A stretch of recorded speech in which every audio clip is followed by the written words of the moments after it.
Welcome back to the channel. Since we are getting really close to Halloween, I have decided I'm gonna make my son a candy bag for Halloween so he can go trick-or-treating, and that'll be in a future video where I'll show you how I can do that, where I can combine some of these quilt blocks. And so one thing I noticed was I thought it'd be kind of cute to have a candy corn quilt block on his candy bag because, you know, candy corn, and it's very quintessential Halloween. And so I created this design. It is so easy and it is 100% done in the hoop with the embroidery machine. I absolutely love it. It turned out really nice and it is so quick. It will come in two sizes. So this is the 5-inch. So it goes from here to here, 5 inches to 5 inches down here.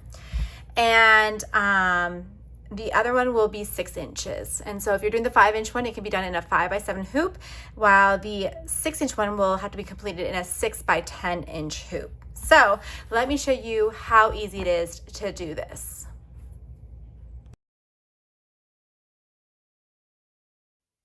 First, hoop a piece of tearaway stabilizer in your chosen hoop size. I'm using a 5x7-inch hoop, which will create a 5-inch finished block. If you want a 6-inch finished block, go ahead and use a 6x10-inch hoop.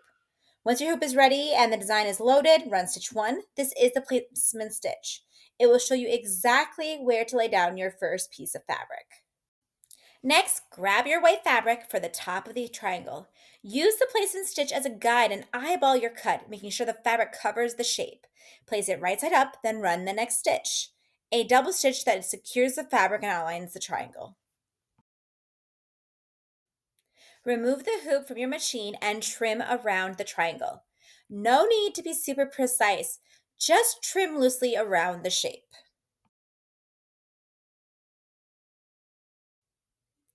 Now grab a piece of orange fabric from your scrap collection. Place it wrong side up, just below the bottom edge of the white triangle, making sure it extends past that stitch line. Run the next stitch to tack it down. Then fold the fabric down so it is right side up and give it a good finger press. And run the next stitch to secure the full shape.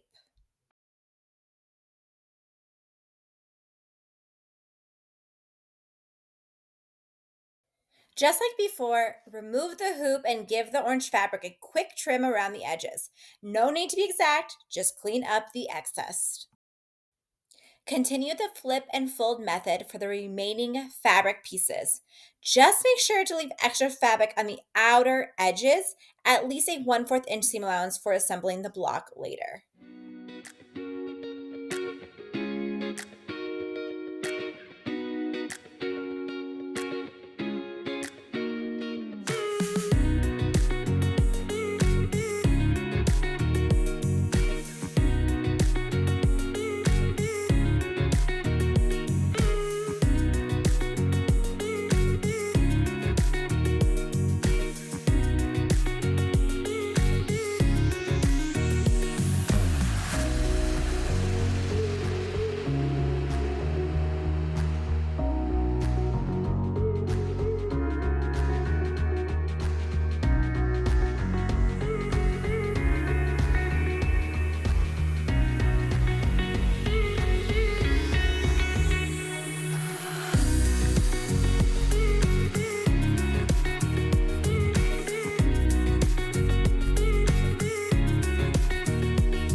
You are now all done with the embroidery machine. Remove the hoop, then carefully take the design out of the hoop. Gently tear away the stabilizer from the back. Using a ruler and rotary cutter, trim around the design, leaving a 1/4 inch seam allowance.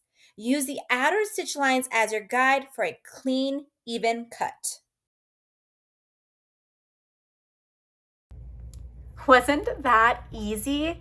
It is already all done. And again, this design, this pattern is free on my Patreon page. So stay tuned and I'll show you the link to my Patreon page.